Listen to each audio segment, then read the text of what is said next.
Good evening, everyone. My name is Mike Dobbs. I'm managing editor for Reminder Publications, and I've been asked to host a new show here on Focus Springfield called Government Matters. The whole point of this show is to allow people to get a greater insight not only into how government works here on the local level in the Springfield area, but also the people who are part of the government. Well, we're all part of the government, and we all should be participating through voting and by being aware of activities that are going on. But we may not be aware of the people who are actually doing the work, working for us and working with us.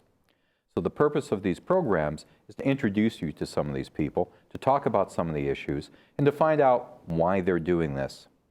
And we're kicking it off at a very high level. We've got His Honor Domenic Sarno, the Mayor of Springfield, as our first guest tonight. Thank you so much for joining us. Mike, thanks for having me. I must say, Mr. Dodds is wearing a very nice tie, and Tom Snyder, Charlie Rose, they have nothing on you. How's that? I appreciate the fact that Domenic likes my tie, and he should appreciate the fact that I wore a tie in his honor here today, since he doesn't see me with a tie very often. This has been a very interesting year in Springfield. It's been a very interesting year in terms of economic development because we're starting to see some real progress made, not only on the three major issues that everyone talks about, Union Station, MGM, and the rail car company, but we're also seeing smaller projects move forward, such as the Innovation Center. So I want to get a sense of what you're thinking right now as the mayor, seeing these projects in their various stages. How does it feel to you? Do you think that Springfield is turning a corner economically with some of these? Oh, I certainly do. I mean, if you think maybe less than a decade ago, before I took over, the city was near bankruptcy, and now you're looking at the $3.3 billion of economic development going on, the strongest bond ratings in the city's history. We have a good reserve moving forward. But as you spoke about the major projects, Union Station, and again, I really have to throw out my hat to Congressman Richie Neal. His stick-to-itiveness on this Union Station has been tremendous. That's become a North End anchor for us, not only for intermodal transportation of Western Massachusetts, but also north-south, and this really has pushed the dialogue to start some east-west conversation, and also economic development down there. MGM, again, that's nearly a $1 billion project, and the jobs and tax base that's being created. And the CRRC, which I was just up on Page Boulevard a couple of days ago, building has gone up very quickly. They're going to look to expand. They're picking up other major contracts. So besides those major projects, spin-off is key. And what is occurring on the spin-offs of vendors, materials, supplies that are needed. For example, on the MGM, Falvey Linen has come in. Why did they come in? It's a $10 million investment and over 100 new employees breaking into the market here because of the MGM move. The CRRC, they're going to need materials and supplies in the spin-off that occurs there. The Union Station, as I said, an economic development hub, it's going to be bringing massive numbers of people to downtown Springfield between MGM and the Union Station. So that leads people to say, I'm going to be wanting to open up a business. And we're connecting the Innovation Entrepreneur District, which is very, very key. When you look back to the history of the city of Springfield, the city of firsts, look at all the businesses created here, whether Smith & Wesson's, the Mass Mutuals, you can go on and on and on. And we were a hub of innovation and invention. The Lyman and Mary Wood Museum of Springfield History, well over 50 to 52 innovations and inventions. But the entrepreneurial district and the innovation district, they laughed at Mayor Menino Tommy, God rest his soul, 10, 12 years ago, in South Boston area where he said he was going to create that type of district. They laughed at him. And look what has evolved in Boston. So here, with the Valley Ventures, with the Tech Foundry, Tech Spring, which is Bay State Medical Center. Now you're starting to see the businesses and jobs, economic development starting to create, which brings about more of an eclectic mix. They also said you'll never get a college to come downtown. your university. You're absolutely right. Not one, we have 4 that are downtown now, anchored by UMass and Springfield College, Bay Path University, my dear friend Carol Leary, and Cambridge College, besides all our other colleges in the area. So this starts to bring an eclectic mix, and I'm going to continue to build on that with the arts and culture, which I think is very, very important for a thriving community. The feel-good programs that go on. I mean, I look at the Jazz Fest, which, Mike, you were down there, I appreciate it, that Evan Plotkin that puts on, and we work with him through the city. You had that night of the Jazz Fest, these are world-renowned acts to local acts. And then we had, I think it's Louis C.K., the famous comedian, sold out the Mass Mutual Right Center. across the street from it. So we had about 12,000 people downtown that summer evening of all creed colors and backgrounds, very diverse throughout all of New England and New York. Not one problem. Maybe one headache, and it's a good headache. The restaurants in downtown, the restaurateurs were telling me it was great. 2-hour waits to get in there. So you start to bring that type of an eclectic mix down here. That in itself brings public safety, besides a public safety plan that Commissioner Barbieri and I are putting forth. So yeah, when you look upon it, you know, when the control board left and I had the honor and privilege of serving on the control board, I served with Mayor Charlie Ryan as council president, opening it up and then closing it as mayor. People really thought that we were going to fall off the face of the earth once the control board left. The exact opposite has happened. And we've done this, Mike, and you know firsthand.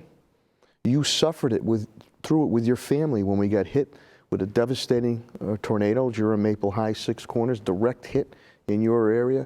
A freak nor'easter pre-Halloween, late October of that same year, and a gas explosion in downtown.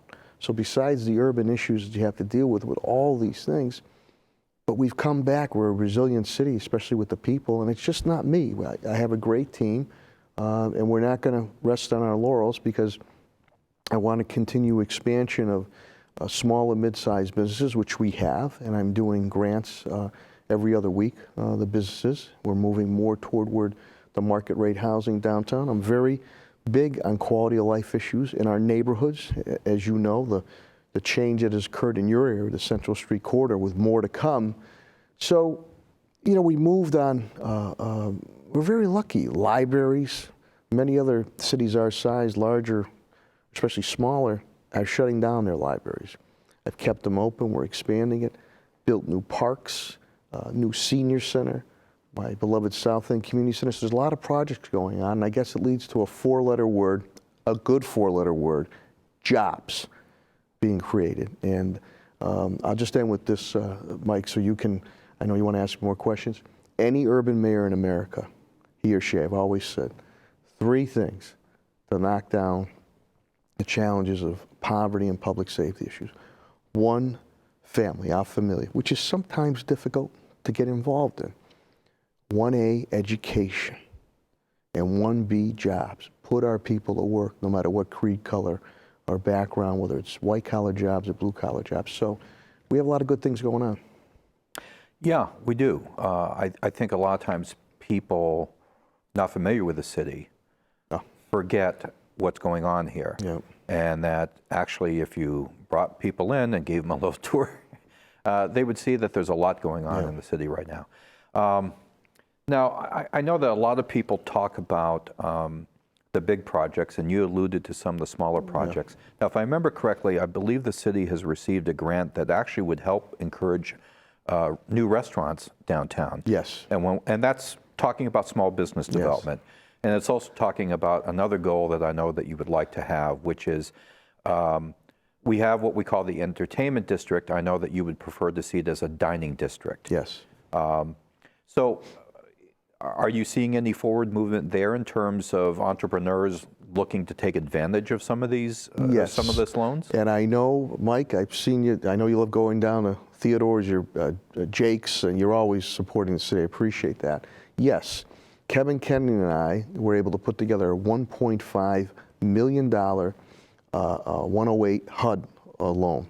I think it's about short money, 2% interest, to bring in restaurants, established restaurants, if they want to expand, or new established restaurants coming into the that district area there. it's already starting to bear positive fruit. With Adolfo's, the owner there, Victor Bruno, now has shut down a couple of establishments which were bars, and is now going to look to do restaurants in those areas. Okay. You know, you have Big Mamu, Chef Wayne Hooker, who does a great job. We're looking to assist him. That's a destination type restaurant. That's not to take away from the landmark restaurants that we have here, such as the Fort, the Student Prince, and I'm so thankful to Peter Picknelly and to Andy Yee. It's in their DNA. Their fathers, God rest their souls, and I knew them both very, very well. Always giving back to the community. Nadine's, Theodore's, 350 Grill. I know I'm missing other places now. So we have a good established restaurant base.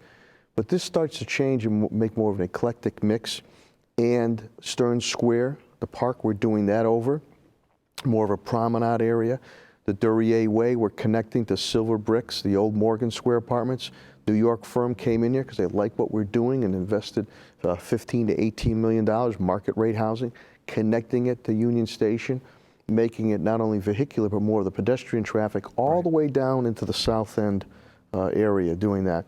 The Mocha Emporium, I'm very, very appreciative. I was just there the other day and the other night before a Thunderbirds game and with my daughter and one of her classmates from the Elms. Very successful. He came down here. He likes what's going on. He did a beautiful job down there. It looks great when it's lit up at night there. And these are all things, if you continue to have these attractions, the T-Birds, and again, to all the local investors really headed by Paul Picknelly, they're keeping professional hockey here in the city of Springfield. The Basketball Hall of Fame, it's going to have I think it's going to be $25 million upgrades going there. I-91 is going very, very well. We're well ahead of schedule, and knock on wood, if we can continue with a mild winter, they can finish ahead of schedule on phase 1. We still have the plans there to see the study, whether it's federal or state money, and that goes to President-elect Donald Trump. No matter what side people were on, whether it was Secretary Clinton or President-elect Donald Trump, he's our president now. He has spoken about an urban cities program and infrastructure investment. Bring it on. I'll be more than happy to work with him. So the I-91, the study, whether we can depress I-91, can we level it? Can we lower the plateau? Can we go underground, depending on utilities and water piping? Connect it. I'd love to see on the riverfront being reconnected, and we're going to be doing the 9/11 monument there. Right. And with the MGM money, Pat Sullivan, improvements there. From Liberty Street, Mike, all the way to the Longmeadow bottleneck curb. Would I love to see some substantial progress there? I would. Yes, I would. Now, the money has to come around from the feds and the state.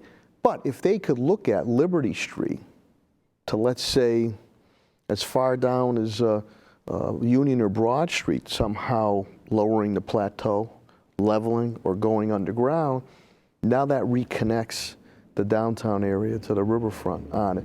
So my whole thing here is that vibrancy in the arts and culture and jobs, have people moving around, not only vehicular traffic, but pedestrian traffic. That in itself helps the businesses or the marketeers out there saying now they see numbers, because every business person has an opportunity, they should be able to make a dollar. And when we look at that, that's what I'm looking to do in entertainment, and I'm looking to bring back, there's a phenomena going on in the United States. Empty nesters, baby boomers, and young professionals, millennials, want to stay or come back to their core city. If you keep it clean and safe, give them the entertainment aspects, give them the housing aspects, and they'll come back. And that's what I'm looking to build on, the downtown area. And then with our neighborhood areas, we continue our more of our Housing First programs, our first-time homebuyers programs, continue our attack with code enforcement on derelict properties, quality of life with parks, libraries, continuing to increase the police aspects in our neighborhoods, and not only with more boots on the street. I have another academy coming. Commissioner Barberi is very, very savvy on technology and real-time crime analysis. So we're putting these things all together. We've been talking about some of the good stuff that's happening. Let me just bring up something that's always must be on your radar, which is the amount of state money that's coming in. Yes. And how that affects what cities, and it's just not Springfield, it's all of our cities, Right. how that affects what you can and cannot do. I know that there has been talk in Boston about revenues not being what they should be, Yeah. whether or not this is going to translate into what kind of cuts. So how difficult is it for you to do, you and your staff, to do the kind of advanced financial planning that you have to do, the budgeting for various programs and projects, knowing that you have this possibility of a looming cut from the state? Because it's got to be, you got to be second guessing people all the time. Yeah, and I have a great financial team headed by my CAFO. TJ Plant does a great job, and you know, with Superintendent Warwick on the school side, Danny's done a great job. I mean, and Mike, you've been great in reporting all sides of an issue, even in your editorials, even constructive criticism. But you've been great getting all sides out there, and he has Pat Roach there. Our budget's well over $600 million, and I really require, or we count on about 2/3 of that budget really coming from state aid, and majority of that budget is school money. I can only raise so much money from the tax levy. Governor Baker, at this point in time, unfortunately has had to make 9 seat cuts, which has affected on the state level. It has really not trickled down directly to hurt the city of Springfield right now. There might be some indirect effects, but not directly. I do remember back in 2009, in my earlier days as mayor, that 9 seat cuts were made. And I had to make some difficult decisions. And I had to adjust programs and had to make layoffs. And we did that. In Italian, we say an upset stomach is agita.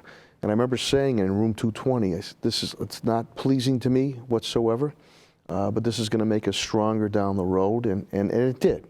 Again, I never touched police, sworn officers, or sworn firefighters, but you had to make the adjustments. Our financial state is pretty strong now, but going into a budgeting year, naturally you always start that there's always a wish list from cabinet heads and department heads. And then sometimes you can't do those wish lists. So a lot of times I will, with myself and TJ Plant, I will ask, what can you do with a level funded budget?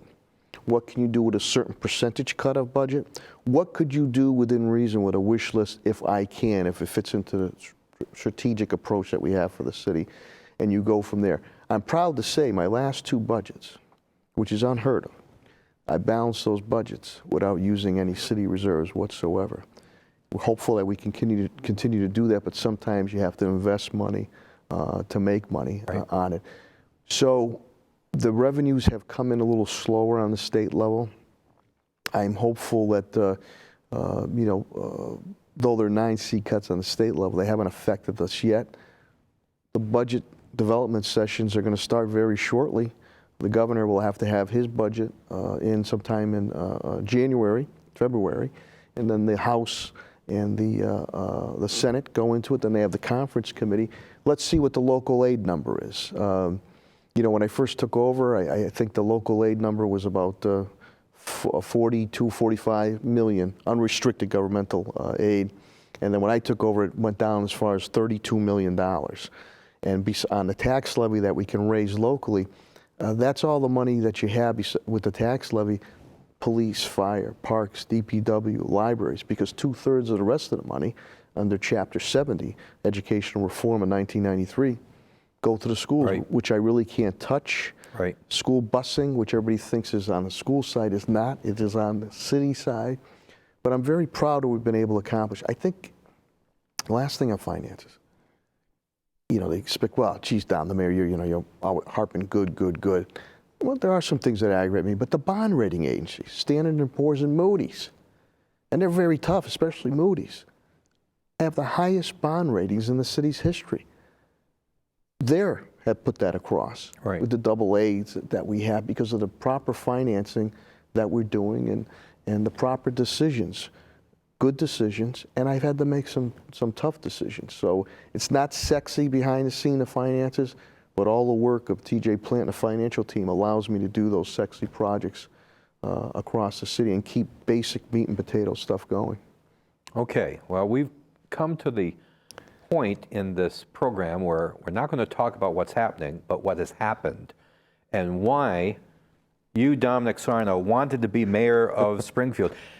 People may not be aware that the most difficult job in government is being a mayor because it's a 24/7 commitment. Yeah. When you're a mayor, people know you and they call you at your home and they'll complain that their street hasn't been plowed and their garbage hasn't been picked up and the police aren't responding or any number of issues.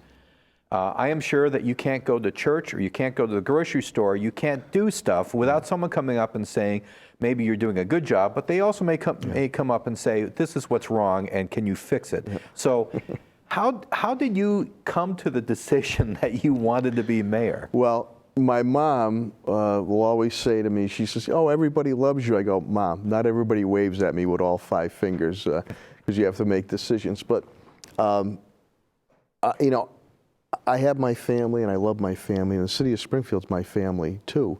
There's many a times I'll see my daughters first thing in the morning. I might not see them till the next morning by the time I get home. So to me, I wear this as a badge of honor. And you know, sometimes even kids in the morning before they'll knock on the door to say, you know, good morning, Mr. Mayor. And Lyndon Johnson, you're absolutely right, Mike, you're a historian. Lyndon Johnson, President Johnson, said the toughest job in the world, you know, being an urban mayor, because you're right, it is 24/7. You cannot turn off that you're not the mayor. Growing up in my father's barbershop, my father is still cutting hair, still cuts my hair. And Mike, your hair looks good today too? It's behaving, sir. It's behaving, yes. I watched, and my father's an old-time master barber, so not the beauty salons, but he had people, whether from the regular rank and file to the pillars of the community, would come in there. And they would come in, like many times with a barber or a bartender, and they needed help. Where would I go? I need help with this or help with that. So I know the word politician in this day and age is a bad word, but when I was growing up, it was sort of revered because you helped your city, helped your town, helped causes, helped families. So I got the bug at my father's barbershop, and you're absolutely right. People, you know, they'll come to the house, they'll call the house, they'll go to my father's shop and say, I need to speak to your son besides my office. And then there are some times, Mike, that I want to bang my head against the wall. Some other times I want to bang other people's heads against the wall. Then there'll come a time when you say to yourself, what more can happen?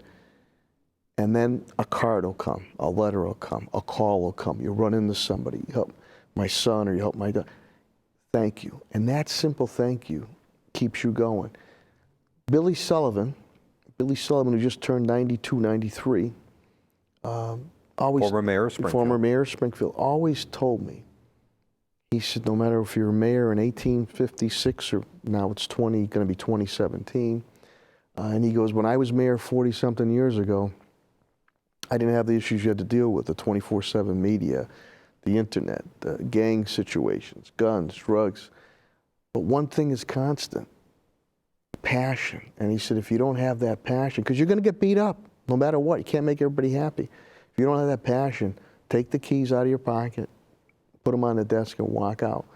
Thank God I have that passion.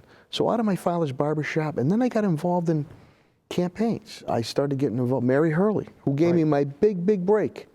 I knew Mary through the Beglane family, Peggy Merrill, John Beglane, who's that's my Irish family. Since I was 11 years old, I grew up in the neighborhood, and he's godfather to my youngest daughter, Kiara. I started working for Mary when she ran for city council. I was 15 years old. I was holding signs for the old Emmanuel Church on the corner of White Street and Sumner Avenue. And then Ricky Roach. We used to play ball in his brother's basketball on Winnipeg Street, Joe Roach. So we got involved. I was 16 years old.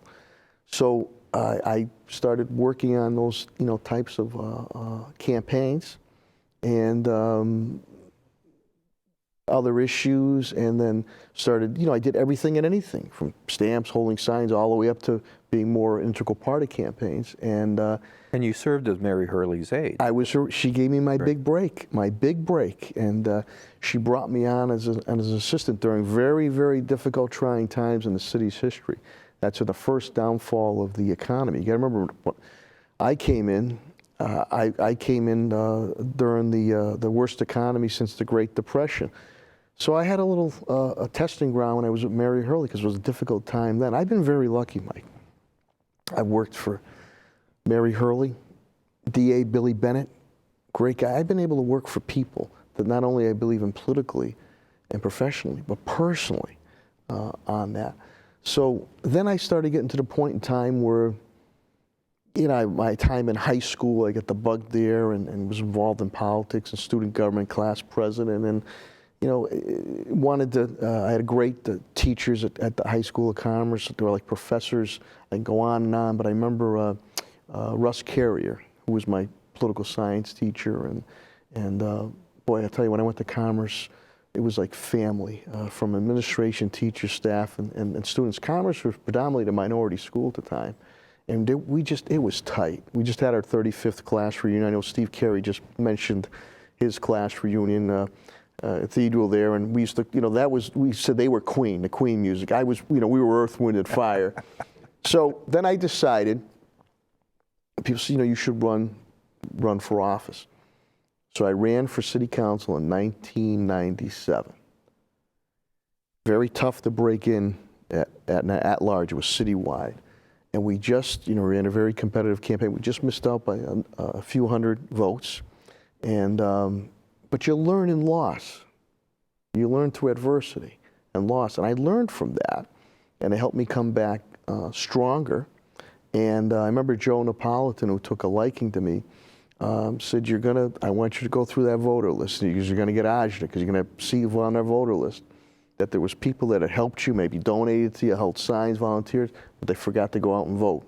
So you got to remember how to remind them to go out and vote. Came back, I mean, I've knocked on tens of thousands of doors, and I enjoy it. It's still difficult for me to do it now, and met a lot of people and some very, very hot and humid days. Came right back and nearly topped the ticket, and subsequently had run a few more times, topped the ticket a number of times. And I always remember my role in the city council. Besides being council president, I chaired planning and economic development and did a lot of meetings, businesses in neighborhoods and with businesses to facilitate plausible compromises. But I always remembered, stick to your core beliefs, but as a city councilor, besides budgetary reason and land use issues, it's meat and potatoes. It's constituent services. Right. That's what it is. That's what it is on it. And I always stuck to that, and little things mean a lot.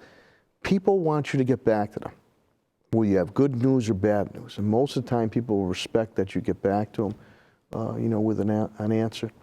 So you fast forward. You know, I did time in the DA's office. You know, I still do keep on my resume, though. In between my college stints, I used to work with a flooring crew. You see the VA tile here on the floor?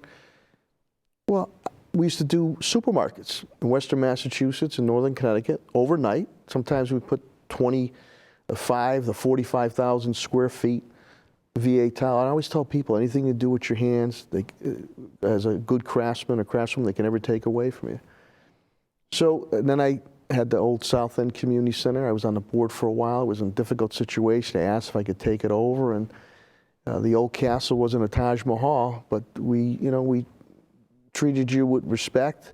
We took some hardcore people off the streets. I partnered with Sheriff Ash, and there was some kids that knew that parents said, you saved my kids' lives there. We had to deal with some tough kids. And they knew when you're in my house, you're respectful.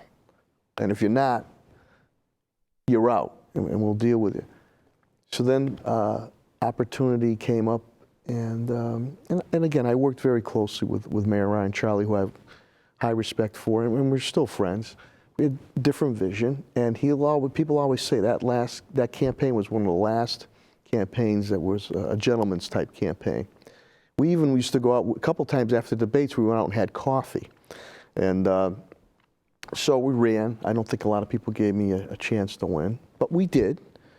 And you know, I just tell people to judge me for the decisions that I've made. I try to base my decisions on good government. I want both sides of the issues, and I try to do what's best for the city of Springfield moving forward. And I think when you look upon it, and it's just not me, I have a great team. You know, I'm honored. This is my 4th term, second 4-year term. I had the first 4-year term. And people always ask me, where are you going to go? What are you going to do? Why don't you run for this, do that? You never say never, Mike. But if this was the last elective office I was ever to hold, I'd be happy. You know, I enjoy what I do. There are some aggravating days. I'm Springfield born, bred, and proud. I think my toughness as time comes from my parents. I'm first generation. My parents are immigrants. They're American citizens now, but they survived in their younger days during the Nazi occupation of World War II. My father came over right on the boat, came over right after World War II. It was in Six Corners, lived in your area over there. And my mother came over in 1961 after her mother passed, and President Kennedy had relaxed the immigration visa embargo. They never were able to gain formal education. I'm proud of my parents because my father's own barbershop. My mother, when she was able to do, had her own seamstress shop. But they always stressed to myself, my younger brother Alphonse, Funzie, and my younger sister Joanna, school, school, school, school. And a hard work ethic. You got to work hard. And you got to be respectful and follow through. So I think that's where I get my my toughness. I don't say that I know everything. I try to surround myself with good, knowledgeable people that will give me both sides of the issue. Because when you get that kick in the behind, you want it internally, not from the outside. Because if you get it from the outside, no, it's too late. But if you look at the city of Springfield right now, though there's more that we have to do, and I'm going to be announcing some stuff down the road, strongest finances in the city's history. Economic development, $3.3 billion in economic development. Schools that are moving forward on test scores and everything, over $400 million, new schools being built and rehab. Quality of life issues. Policing, believe it or not, crime is down 13% in the city of Springfield. One homicide's too much, Mike, as you know. But we've cut that down well over 30%. The C3 policing, neighborhood policing, is being looked upon across the country. Commissioner Barberi is very visionary. We're putting more academies out there. So when you look at all these fronts that we're moving on, Springfield has a good story to tell. Economists have said that. When I did the Central Connecticut State University with Richie Koss, and we did with mayors of Hartford and Bridgeport and New Haven, he said it. He says, by the facts. People are entitled to their opinion. I don't mind constructive criticism, Mike, you know that, but I can't stand naysayers. He said, by the facts. Springfield you can't compare yourself with Boston. He said, Springfield's ahead of the curve on all these issues. Yeah. Are there challenges? Yes. What gives me sleepless nights is this, at times, youth and gang violence. Sure. That gives me sleepless nights because there's a better way to go, and violent repeat offenders that somehow continue to get back on our streets. And I pushed the bail legislation because we have communities that are cooperating with us now. It's the worst thing when they see, geez, I helped you out, Sarno, and the guy's right back on the street for whatever reason. That's the only thing that drives me crazy. But I think also you saw the change on the federal level. When Senator Obama ran in 2008, people wanted change and hope. You saw the same thing in 2016 with President-elect Trump, whether you were for him or not. They wanted change, and they wanted action, because on a federal level, you've seen inaction. They want people to try to start working together, coming to plausible compromise, and stop being so mean-spirited. That's an issue, mean-spiritedness. I get it, at times with constituents, and I said, listen, you got a problem, take it up with me, leave it with my families. But you do have it, as you see from the federal, state, and even local level, mean-spiritedness among elected colleagues at times. I wake up in the morning and say, what good can I do for our city? You have others that wake up and say, what good can I do for myself? Or who can I give an issue to? you got to do what's best for your community. And with that sentiment, we've run out of time. Thank you so much for coming and talking to us. And folks, I hope that you stay tuned to Focus Springfield, because we will be coming back with more interviews with more members of government. And thanks very much for viewing us this evening. Make sure you get that tie.